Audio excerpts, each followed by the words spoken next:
नमस्कार. आज नवऱ्याबद्दलच एक गोष्ट आहे.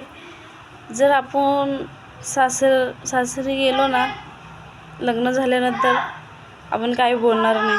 सासू बोलणार तर आपण ऐकून घेणार, सोडून टाकणार. सासरा बोलणार आपण ऐकून घेणार, सोडून टाकणार.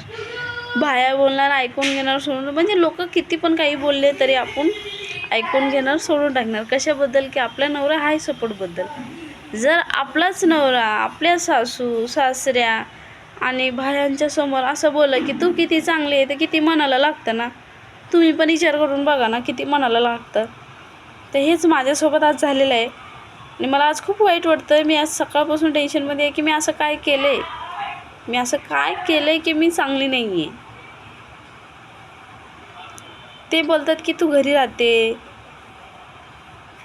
मला माहिती आहे मी किती करतो, तू लेकरांना सांभाळते, आराम करते. मात्र आम्हाला माहिती आहे ना, बायांना माहिती आहे ना किती कष्ट करतो. हेच माझं कमेंट आहे की बाबा नवरे लोक थोडं बायकोला समजून घेत जावा ना. कधीतरी थोडं 2 मिनटं तिच्यासाठी पण द्या. तिचं पण इच्छा असेल ना की बाबा माझा एक दिवस तरी माझा नवरा माझ्यासाठी सुट्टी घेईल, कुठेतरी फिरायला घेऊन जाईल. नवऱ्या लोकांना कसं बिझीच, आपण आपले मित्र बस तेवढंच पाहिजे, अजून कोणी नाही पाहिजे. अरे बायकोला पण थोडा टाईम द्या. लग्न कशाला करता तुम्ही?